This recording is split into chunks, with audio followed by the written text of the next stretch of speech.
Hello everyone, welcome back to हमारी पाठशाला। So friends, आज के इस वीडियो में हम लोग क्लास 12 का केमिस्ट्री का चैप्टर फर्स्ट, जिस चैप्टर का नाम है सॉलिड स्टेट, उसके बारे में बात करेंगे। इस चैप्टर का ये लेक्चर नंबर 2 है। अगर आप लोग के लेक्चर फर्स्ट नहीं देखे हैं तो उसका लिंक डिस्क्रिप्शन में दिया गया, आप लोग जाके पहले लेक्चर फर्स्ट को देखिए, जिसमें क्रिस्टल के बारे में बताया गया है और अब क्रिस्टल के बारे में बताया गया। क्रिस्टल किसे कहते हैं और क्रिस्टल किसे कहते हैं, रवादार बेरवादार के बारे में बताया गया। इन दोनों के बीच में डिफरेंट बताया गया। पहले जाकर वो इस वीडियो को देखें, फिर उसके बाद इस वीडियो को देखिएगा तो बेहतर समझ में आएगा और ज़्यादा समझ में आएगा। जब ज़्यादा अच्छी चीज़ों से समझिएगा तो पढ़ने में आसान होगा, चीज़ें आसान होगी। तो चलिए बात करते हैं। अगर हम बात करते हैं आज के इस लेक्चर में क्या बात होगा, तो सबसे पहला जो हम लोग का टॉपिक है वो टॉपिक होगा क्या कि क्रिस्टल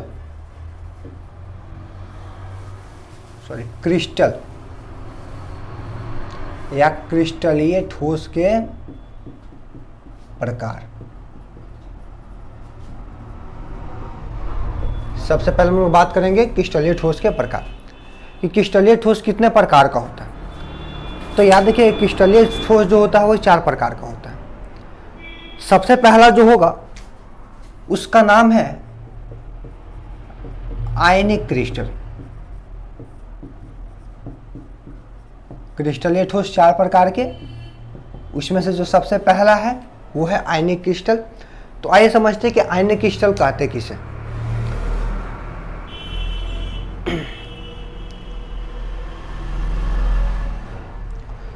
तो जैसा कि नाम है आयनिक क्रिस्टल, तो आयनिक क्रिस्टल होता क्या है, तो उसके लिए उससे पहले आपको ये पता होना चाहिए कि आयनिक बंधन किसे कहते हैं। देखिए, आयनिक बंधन ही रिलेटेड है आयनिक क्रिस्टल से।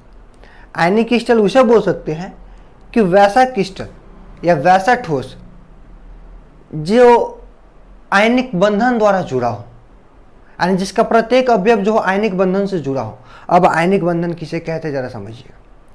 तो आयनिक बंधन उसे कहते हैं अगर कोई एलिमेंट ले रहे हैं या सॉरी उसका अगर कोई कंपाउंड ले रहे हैं तो उसमें जितना भी एलिमेंट हो वो सब के सब आपस में आयन आदान प्रदान के द्वारा बनता हो। यानी अगर एक प्लस चार्ज दे रहा है तो दूसरा माइनस चार्ज होना चाहिए। यानी एक आयन दूसरे आयन के साथ में संयुक्त करके जो बंधन बनाता है उसे हम लोग कहते हैं आयनिक बंधन। जैसे में अगर देखिएगा, अगर हम बात करते हैं NaCl के लिए कि NaCl कैसे बनता है, तो NaCl बनता क्या है कि अगर हम बात करते हैं Na, तो Na का इलेक्ट्रॉनिक विन्यास होता है 2 8 1 11 नंबर पे होता है। Cl जो होता है वो होता है 2 8 7। हम लोग जानते हैं कि अगर अंतिम कक्षा में एक इलेक्ट्रॉन है तो इलेक्ट्रॉन का क्या करेगा, त्याग करेगा। कि एक अधिकता है, एक इलेक्ट्रॉन की अधिकता है। जब वो इलेक्ट्रॉन को एक इलेक्ट्रॉन त्याग करेगा तो त्याग करने के साथ ही क्या बनाएगा, Na प्लस चार्ज। एक इलेक्ट्रॉन अपने किसी को दे रहा है, जब भी देगा तो प्लस चार्ज शो करेगा। अगर हम बात करते हैं क्लोरीन के लिए, तो क्लोरीन जो है अंतिम कक्षा में 7 इलेक्ट्रॉन है। और जब इलेक्ट्रॉन 7 है, अब ये तो इसको चाहिए 8 इलेक्ट्रॉन, अष्टक कंप्लीट करना है। अष्टक कंप्लीट करना है तो ये क्या करेगा कि एक इलेक्ट्रॉन ये ग्रहण करेगा। और किससे ग्रहण करेगा, तो ऊपर तो है ना Na त्याग करने के लिए, Na त्याग किया है, Cl ग्रहण करेगा और बनाएगा यहाँ पे Cl माइनस। एक इलेक्ट्रॉन लिया है किसी से, एक कर्जा में है तो माइनस चार्ज शो करेगा। तो अब हम लोग देखेंगे क्या कि जैसा ही यहाँ पे हम लोग किए हैं तो एक इलेक्ट्रॉन से एक इलेक्ट्रॉन तो कैंसिल।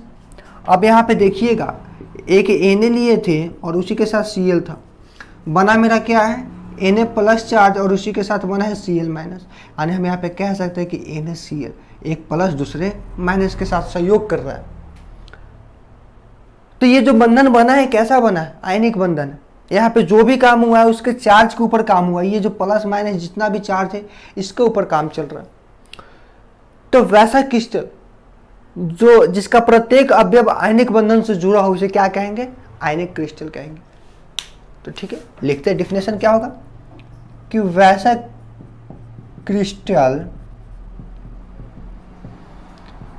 क्रिस्टल जिसका प्रत्येक अवयव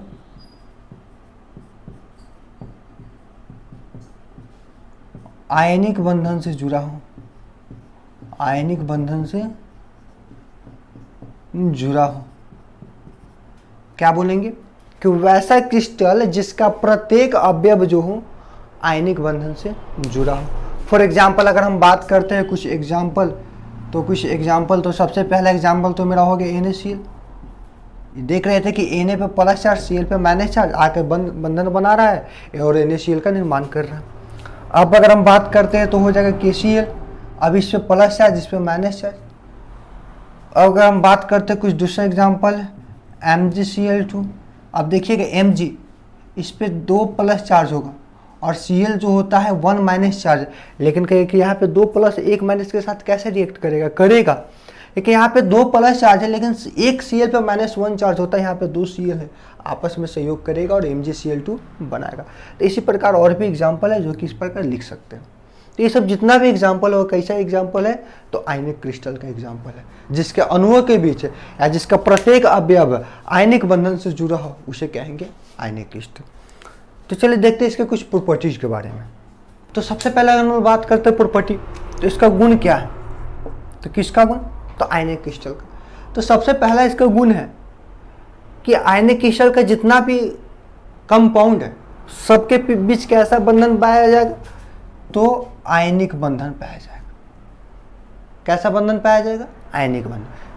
आयनिक क्रिस्टल का जितना भी कंपाउंड हो, सब क्रिस्टल या सब कंपाउंड के बीच देख रहे हैं यहाँ पे आयनिक बंधन से जुड़ा हो। तो इसका तो फर्स्ट प्रॉपर्टी यही होगा कि इसमें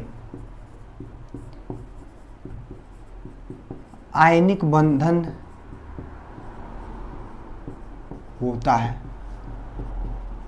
इसमें आयनिक बंधन होता है, या तो हम यही बोल सकते हैं कि इसका प्रत्येक अवयव आयनिक बंधन से जुड़ा होता है, पहला प्रॉपर्टी। अब अगर हम बात करते हैं सेकंड प्रॉपर्टी, तो हम बोल सकते हैं कि इसका क्वथनांक उच्च होता है। किसका क्वथनांक? तो आयनिक क्रिस्टल का क्वथनांक जो होगा उच्च होगा। अब अगर हम बात करते हैं 3 नंबर प्रॉपर्टी, तो हम लिख सकते हैं क्या कि इसका द्रवणांक, द्रव है, इसका द्रवणांक उच्च होता है। यानी इस द्रवणांक बोलिए, या तो हम लोग इसी की जगह लिख सकते हैं गलनांक, यानी जो इसकी गलने की क्षमता है वो भी क्या हो? काफ़ी उच्च होगा। काफ़ी टेम्परेचर देंगे तब वो गलना स्टार्ट करेगा। अब अगर हम बात करते हैं प्रॉपर्टी नंबर 4, तो लिख सकते हैं क्या कि आयनिक क्रिस्टल का या जितना भी आयनिक क्रिस्टल का कंपाउंड हो, अगर वो क्रिस्टलीय रूप में हो यानी एक सॉलिड के रूप में हो, तो वो विद्युत का सुचालक होता है, विद्युत का कुचालक होता है। यानी लिख सकते हैं इसका क्रिस्टलीय रूप विद्युत का कुचालक होता है। इसका क्रिस्टलीय रूप विद्युत का कुचालक होता है। अब अगर हम बात करते हैं एक और 5 नंबर, तो देखिए हम क्या बोले, इसका क्रिस्टलीय रूप जो होगा विद्युत का कुचालक होगा। यानी कहीं ना कहीं अगर बात कर रहे हैं कि जो सॉलिड होगा वो विद्युत का कुचालक होगा, तो हम कह सकते हैं कि इसका जो द्रव्य रूप है, जो लिक्विड फॉर्म होगा, वो विद्युत का सुचालक होगा। अब कैसे? तो आप लोग एक्सपेरिमेंट करके देख सकते हैं। अगर नमक को पानी में अगर कोई प्योर वाटर में डालते हैं और फिर वहाँ से करंट को फ्लो कराते हैं, तो करंट फ्लो करता है, एक स्थान से दूसरे स्थान तक जाता है। तो इससे साबित होता है कि इसका जो द्रव्य रूप है, इसका द्रव्य रूप विद्युत का सुचालक होता है। इसका द्रव्य रूप विद्युत का सुचालक होता है। तो ये रहा आयनिक क्रिस्टल, कहते हैं किसे। फिर उसके बाद इसका प्रॉपर्टी भी देखें कि इसका प्रॉपर्टी क्या क्या हो सकता है, क्या क्या इसका गुण है। तो चलिए हम लोग देखते हैं 2 नंबर, जिसका नाम है सहसंयोजक क्रिस्टल। तो चलिए हम देखते हैं सहसंयोजक क्रिस्टल किसे कहते हैं।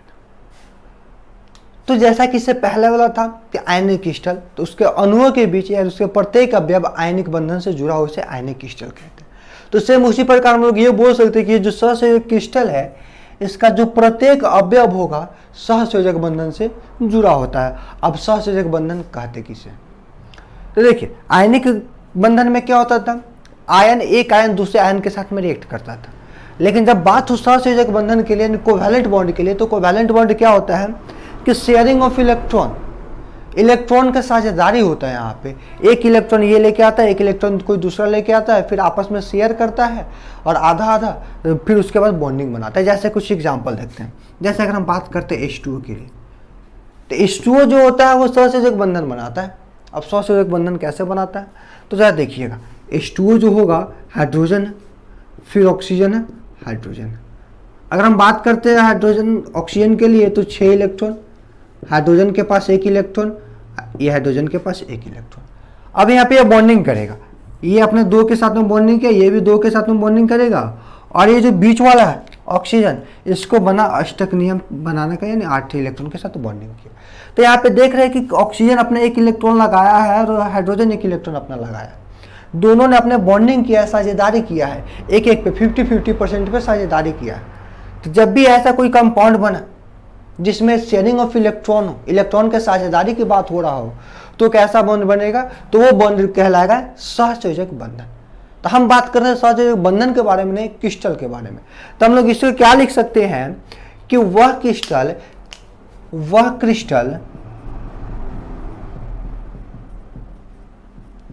जिसका प्रत्येक अवयव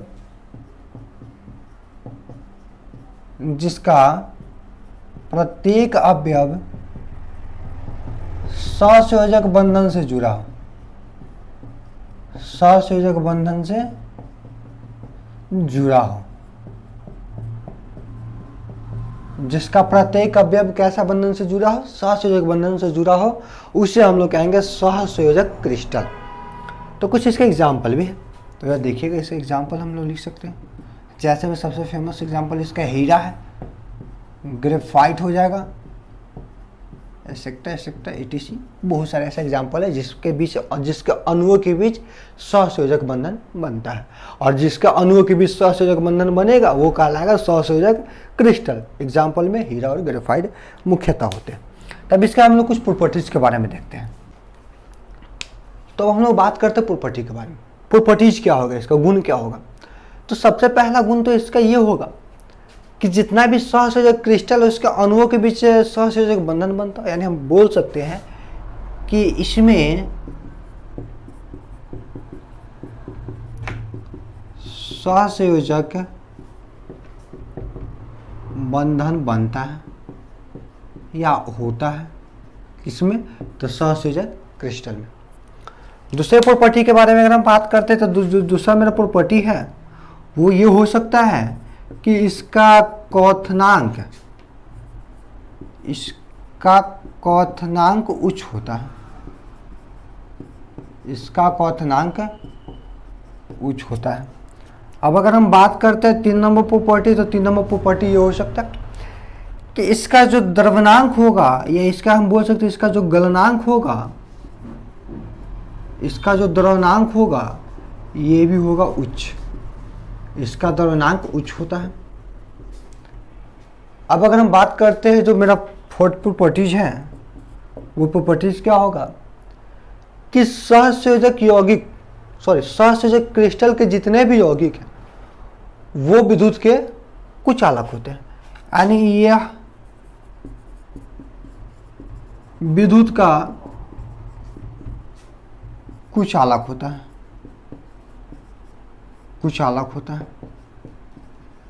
लेकिन आप कहिए कि एक मिनट ये कैसे। एग्जाम्पल में तो यहाँ दिया गया है ग्रेफाइट, बचपन से पढ़ते आ रहे हैं। ग्रेफाइट जो होता है विद्युत का सुचालक होता है, हाँ होता है सुचालक, लेकिन इसको हम लोग डालते हैं एक्सेप्शन, अपवाद, एक्सेप्शन। एक ही ऐसा अपवाद है सहसंयोजक क्रिस्टल का जो कि विद्युत का सुचालक हो, बाकी जितना भी कंपाउंड होगा वो सब का सब होगा विद्युत का कुचालक। यानी एक्सेप्शन के तौर पे लिखेंगे यहाँ पे ग्रेफाइट, यानी ग्रेफाइट जो होगा विद्युत का सुचालक होगा, अदरवाइज जितना भी कंपाउंड होगा सब का सब विद्युत का कुचालक होगा। अब हम लोग देखते हैं धातुई क्रिस्टल। आखिर धातुई क्रिस्टल कहते किसे, तो याद रखिएगा फिर कि वैसा धातु जो क्रिस्टल के रूप में पाया जाता हो। बहुत सारे धातु है, बहुत सारे मेटल है। जैसे अगर हम बात करते हैं लोहा, तो लोहा एक प्रकार का धातु है, मेटल है, और साथ ही साथ तो वो जो होता है क्रिस्टल के रूप में होता है, सॉलिड के रूप में होता है, तो वो हो जाएगा धातुई क्रिस्टल। और एक ये भी बोल सकते हैं कि वैसा धातु जो क्रिस्टल के रूप में पाया जाता हो तथा उसके अणुओं के बीच धातुई बंधन हो।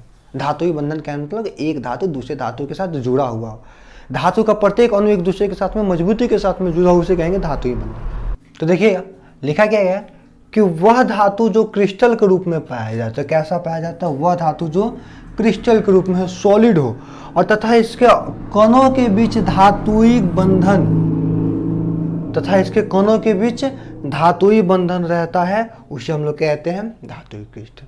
जैसे कुछ एग्जांपल है, Fe लोहा हो जाएगा, एल्यूमिनियम हो जाएगा, कॉपर हो जाएगा, जिंक हो जाएगा।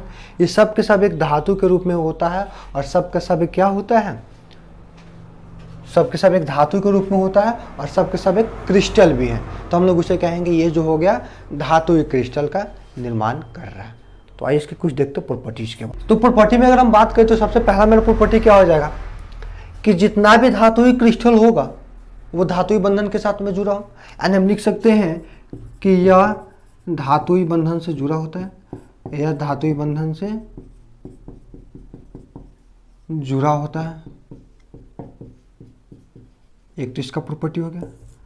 अब अगर हम बात करते हैं 2 नंबर प्रॉपर्टी के लिए, तब जरा देखिएगा ये सब जितना भी है एक मेटल है और मेटल के साथ साथ ये क्या है, क्रिस्टल भी है, सॉलिड भी है। यानी हम बोल सकते हैं लोहा विद्युत का सुचालक, एल्यूमिनियम विद्युत का सुचालक, कॉपर विद्युत का सुचालक, जिंक विद्युत का सुचालक। यानी हम एक पूरे एक मोटे तौर पे बोलना चाहे तो लिख सकते हैं कि धातुई क्रिस्टल जो होता है यानी यह विद्युत का सुचालक होता है, यह विद्युत का सुचालक होता है।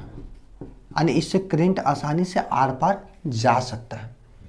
अब अगर हम बात करते हैं नेक्स्ट प्रॉपर्टी की तरफ, तो जरा बताइएगा यह जो होगा यानी कौन, धातुई क्रिस्टल, यह ऊष्मा का भी क्या होगा, सुचालक होगा। यह ऊष्मा का सुचालक होता है यानी ऊष्मा को भी एक स्थान से दूसरे स्थान तक भेज सकता है, यह ऊष्मा का सुचालक होता है। अब जरा बताइएगा क्या इसका द्रव्यमान उच्च होगा या निम्न होगा, तो ऑब्वियसली उसका द्रव्यमान जो भी क्या होगा वो भी उच्च होगा। यानी लोहा को गलाना हो, लिक्विड में बदलना हो तो उसे बहुत ज़्यादा टेम्परेचर देना पड़ता है। यानी हम लिख सकते हैं कि यह नहीं, इसका द्रव्यमान उच्च होता है, इसका द्रव्यमान उच्च होता है। जब इसका द्रव्यमान उच्च होगा तो ये भी बोल सकते हैं इसका क्वथनांक भी उच्च होता है। क्वथनांक भी कैसा होता है, उच्च होता है। तो ये रहा इसका कुछ प्रॉपर्टीज। और हम लोग का बस एक और प्रकार बच गया। 3 प्रकार अभी हम लोग पढ़ चुके हैं। अब हम लोग बढ़ते हैं चौथे प्रकार की तरफ।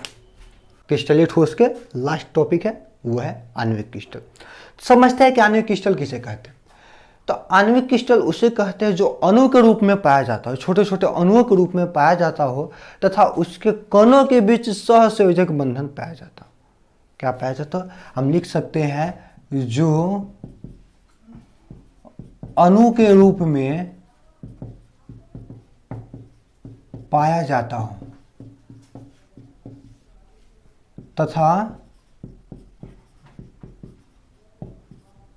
इसके बीच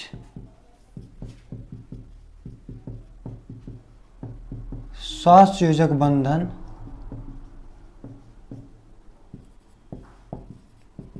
उपस्थित होता है लिख सकते हैं कि आणविक क्रिस्टल किसे कहेंगे, तो जो अणु के रूप में पाया जाता है वैसा क्रिस्टल जो अणु के रूप में पाया जाता हो तथा इसके अणुओं के बीच सहसंयोजक बंधन बनता हो। जैसे अगर हम बात करते हैं कुछ एग्जाम्पल के लिए, तो कुछ एग्जाम्पल में इस प्रकार हो जाएगा H2 अणु के बीच छोटे छोटे अणु के रूप में पाया जाता है और सबके बीच सहसंयोजक बंधन बनता है। तो अगर अब हम बात करते हैं आणविक क्रिस्टल, तो अब इसके भी प्रकार होते हैं। आणविक क्रिस्टल के भी कुछ प्रकार होते हैं। अब जो समझिएगा ये कितने प्रकार के होते हैं। आणविक क्रिस्टल जो होते हैं वो 3 प्रकार के होते हैं। एक जो सबसे पहला है ध्रुवीय आणविक क्रिस्टल अध्रुवीय आणविक क्रिस्टल और जो तीसरा रहता है हाइड्रोजन बंधित आणविक क्रिस्टल। तीनों के बारे में समझते एक एक करके। सबसे पहला क्या है? ध्रुवीय आणविक क्रिस्टल। तो जरा समझिएगा ध्रुवीय आणविक क्रिस्टल क्या। ध्रुवीय आणविक क्रिस्टल उसे कहते हैं अगर कोई कंपाउंड ले रहे हैं तो उसके अंदर में बहुत सारे एलिमेंट होंगे, बहुत सारे तत्व होंगे। अगर वो तत्व असमान रूप से हो, यानी हम बोल सकते हैं कि जब कोई कंपाउंड है और उसमें असमान तत्व उपस्थित हो, असमान एलिमेंट उपस्थित हो, उसे हम लोग बोलेंगे ध्रुवीय। अध्रुवीय क्या बोलेंगे? जिसका प्रत्येक तत्व समान रूप में हो। जैसे एग्जांपल लेते हैं ध्रुवीय के लिए, तो देखिएगा H2। अब अगर हम बात करते हैं तो H2O के जब हम लोग बॉन्डिंग करते हैं तो ये होता है ऑक्सीजन, इधर हाइड्रोजन और इधर हाइड्रोजन होता है। अब देखिएगा यहाँ पे एक ऑक्सीजन है और दूसरा हाइड्रोजन है। इसमें दो एलिमेंट तो है लेकिन दोनों का दोनों कैसा है? डिफरेंट है, अलग अलग है। जब भी ऐसा कहीं देखने को मिले जब अलग अलग डिफरेंट एलिमेंट हो और एक ही कंपाउंड में उपस्थित हो, उसे हम लोग बोलेंगे ध्रुवीय आणविक क्रिस्टल। और अध्रुवीय में क्या होगा कि जिसमें प्रत्येक एलिमेंट सेम हो, एक ही कंपाउंड। जैसे अगर हम बात करते हैं O2, तो यहाँ भी ऑक्सीजन गैस है, O2 है। अब O2 है तो इसके अणुओं के बीच भी डबल बॉन्डिंग बन रहा है, लेकिन ये एक एलिमेंट, ये जो कंपाउंड बना है इसमें दो एलिमेंट है और दोनों एलिमेंट कैसा है? सेम रूप में है। ये भी ऑक्सीजन और दूसरा भी ऑक्सीजन। अगर हम बात करते हैं दूसरा एग्जाम्पल तो Cl2 ले लीजिए। इसमें भी ये भी एक प्रकार का कंपाउंड है लेकिन इसका प्रत्येक अवयव सेम है, दो Cl2 है। तो ये जितना भी अगर ऐसा कंपाउंड बने जिसका प्रत्येक एलिमेंट सेम हो, वो कहलाएगा अध्रुवीय। ध्रुवीय अध्रुवीय समझ गए? आई होप आपको क्लियर हुआ होगा कि ध्रुवीय किसे कहेंगे? जिसका प्रत्येक एलिमेंट अलग अलग हो, असमान हो। अध्रुवीय किसे कहेंगे? जिसका प्रत्येक अवयव या प्रत्येक एलिमेंट समान हो। अब रहा बात कि हाइड्रोजन बंधन किसे कहते हैं, हाइड्रोजन बंधित किसे कहते हैं।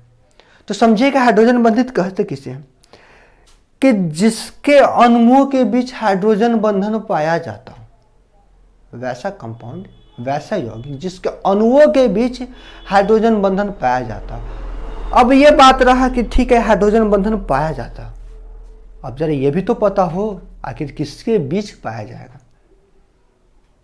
अगर यही नहीं पता है कि किसके अणुओं के बीच हाइड्रोजन बंधन पाया जाएगा तो फिर पता कैसे करेंगे कि किसमें हाइड्रोजन बंधन है किसमें नहीं। तो उसको पहचानने के लिए सबसे सिंपल तरीका क्या है? अब याद रखिएगा FON, FON। अगर कोई ऐसा एलिमेंट हो या ऐसा कोई कंपाउंड हो जिसके अणुओं में इन तीनों में से अगर कोई एक आ जाए, या तो F आ जाए, फ्लोरीन आ जाए, या तो ऑक्सीजन आ जाए, या तो नाइट्रोजन आ जाए, तीनों में से अगर कोई भी एक आ जाए तो उसके अणुओं के बीच हाइड्रोजन बंधन पाया जाए। तो यानी इस प्रकार हम लोग हाइड्रोजन बंधन को भी बता सकते हैं। कैसे कहेंगे? इसका डिफिनेशन क्या हो सकता है? तो वैसा क्रिस्टल जिसके अणुओं के बीच हाइड्रोजन बंधन पाया जाता हो। आप चेक करना, आप आराम से इस पर चेक कर सकते हैं। कोई भी एलिमेंट उठाइए और इस पर चेक कीजिए कि FON, बस यही एक ट्रिक है, FON पहचानना है फोन।